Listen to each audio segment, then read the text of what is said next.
السلام علیکم دوستوں، امید ہے آپ لوگ سب خیریت سے ہوں گے۔ آج ہم لوگ اپنا Pakistan studies class degree level bachelor of commerce B com کا لیکچر نمبر 2 کرنے جا رہے ہیں۔ آج کے جو ٹاپکس ہوں گے وہ عرب انویژن اینڈ محمد بن قاسم کا جو رول ہے، کردار ہے، وہ ہم دیکھیں گے۔ لیکن اس سے پہلے ہم یہ چیک کریں گے کہ ہم نے اس کے پریویس لیکچر میں کیا پڑھا تھا۔ ہم نے اس کے پریویس لیکچر میں جو ڈسکشن کی تھی وہ کی تھی کہ why we study Pakistan studies, کہ ہم پاکستان اسٹڈیز کیوں پڑھتے ہیں، مطالعہ پاکستان پڑھنے کا ہمیں فائدہ کیا ہونے والا ہے، ہم نے وہ ڈسکس کیا۔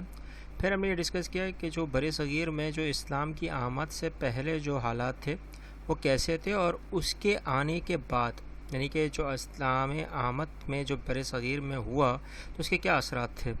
یہ ہم نے 3 ٹاپک اپنے پریویس فرسٹ لیکچر میں کیے ہیں۔ اگر آپ کو کوئی چیز سمجھ میں نہیں آئی ہو تو ضرور اس کو جا کے دیکھیں اور ہمیں سے شیئر کریں۔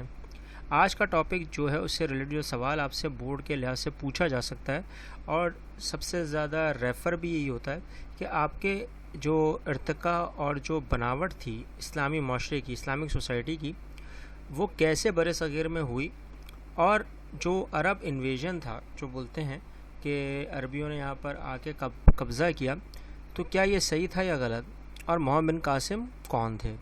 ٹھیک ہے، تو اگر دیکھا جائے تو ہمارا جو آغاز ہوتا ہے ٹاپک، تو یہاں پر آپ کو پتہ ہے کہ پوری دنیا میں مسلمان پھیل رہے تھے، اور پھیلنے کا مطلب یہ تھا کہ وہ اپنے اصولوں کے حساب سے جو ان کی اسلامک سوسائٹی کے 4 میجر اصول تھے، جسٹس، ایکوالٹی، فرٹرنیٹی اور ٹالرنس، کیونکہ ایکوالٹی کے اندر ہی بردرہڈ آ جاتا ہے، تو یہی وہ چیزیں تھیں کہ جہاں پر اسلام بہت تیزی سے پھیل رہا تھا، کیونکہ عراق، ایجپٹ، یہ جتنے مڈل ایسٹ کنٹریز ہیں یہاں پہ اسلام نے بالکل ہی اپنے آپ کو ڈھال لیا تھا۔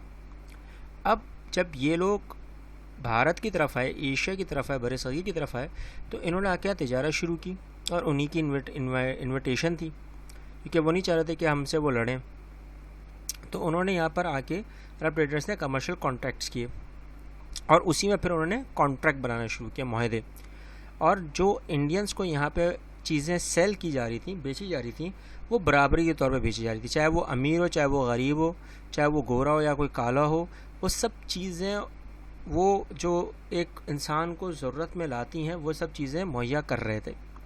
اب یہاں کے لوگ جو تھے بڑے امپریس ہو رہے تھے، بہت زیادہ متاثر ہو رہے تھے۔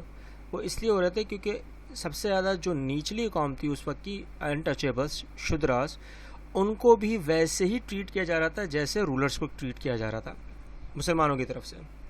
تو ان کی یہ سمپلسٹی اور پیٹی دیکھ کر، یعنی کہ ان کی معصومیت اور یہ قابلیت دیکھ کر، اور یہ سب سے اہم چیز دیکھ کر، یہاں کے جو لوگ تھے انہوں نے اسلام کو ایکسیپٹ کرنا، یعنی قبول کرنا شروع کر دیا، اور اس سے جو امپریس ہوئے پہلے مہاراجہ، وہ کون تھے؟ راجہ مالابار، اسلام سے۔ ٹھیک ہے نا۔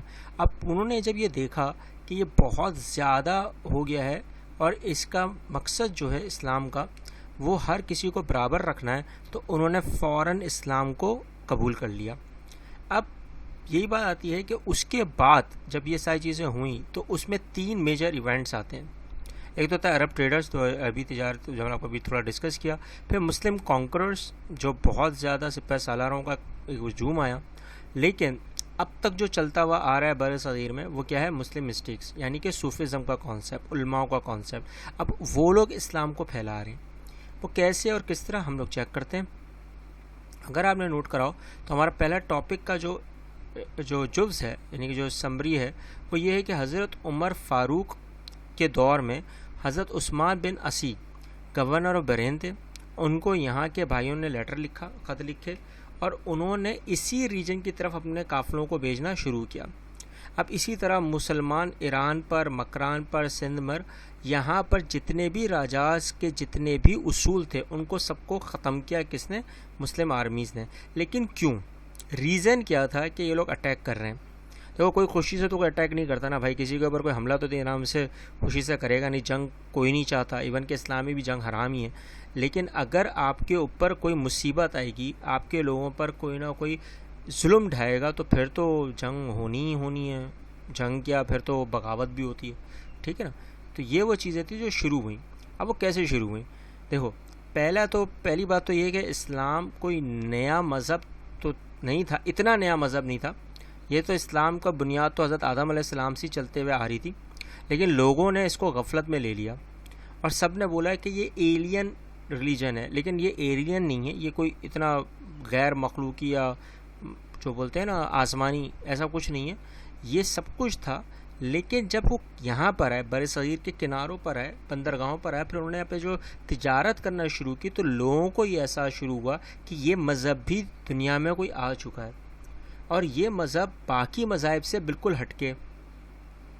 تو یہاں پر کچھ ہی مہینوں میں جو ہجرہ کی سینچری تھی، جو اس وقت کے حساب سے جو کیلنڈرز چل رہے تھے، تو وہ ہر مہینوں کے حساب سے آ کر یہاں پر اپنی تجارت کر رہے ہیں۔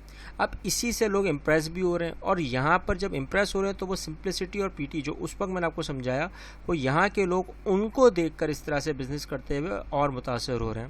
وہ کسی کو نہ امیر سمجھ رہے ہیں نہ غریب سمجھ رہے ہیں، ٹھیک ہے۔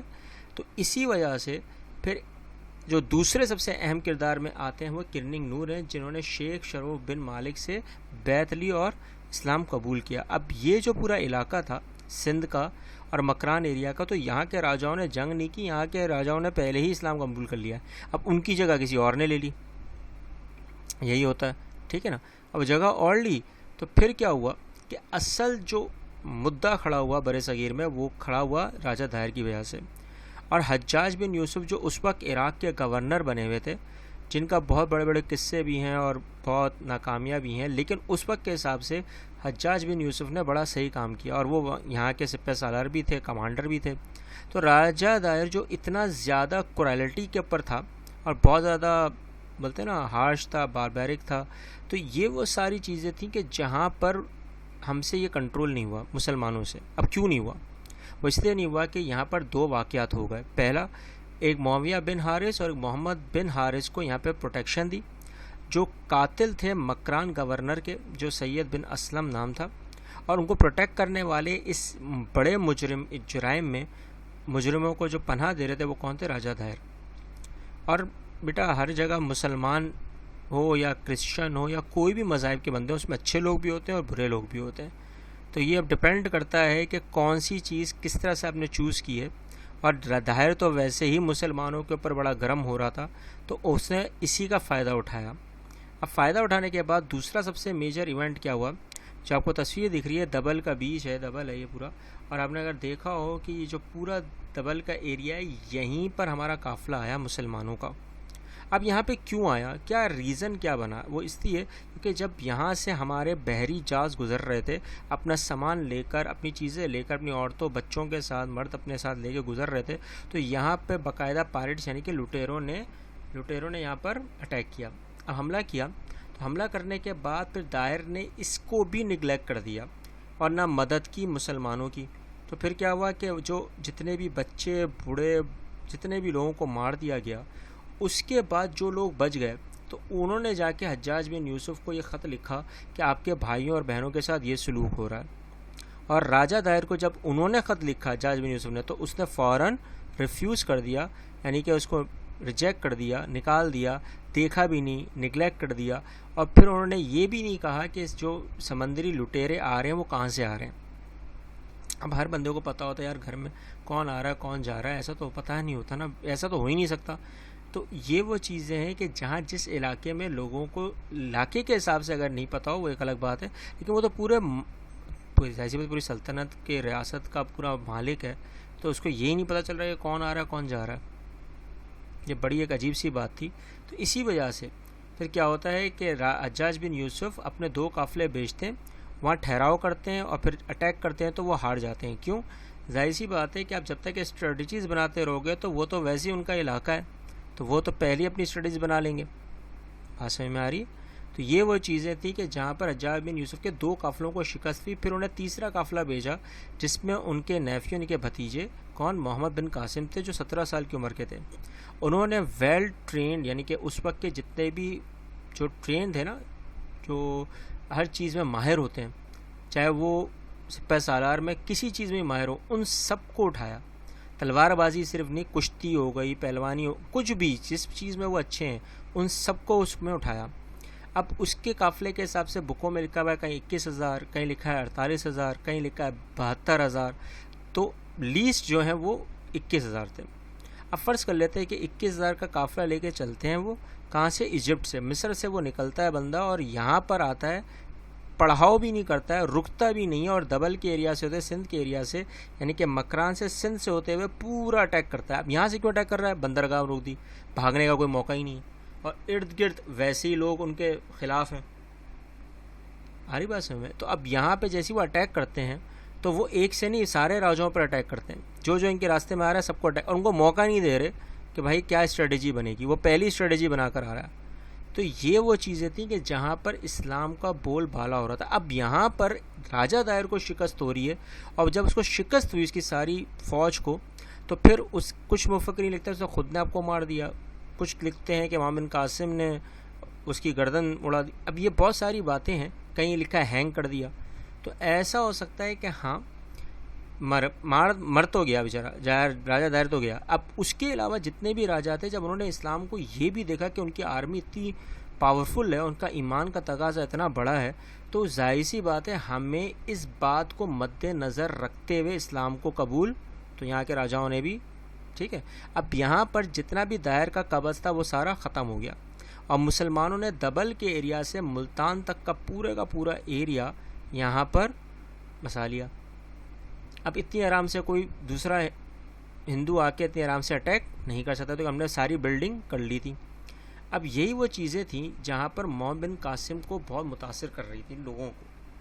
کیا تھی کہ جیسے ہی انہوں نے اٹیک کیا تو انہی لوگوں کو صرف اس نے قتل کیا جو ان چیزوں میں حصے دار تھے, باقی سب کو آزاد کر دیا.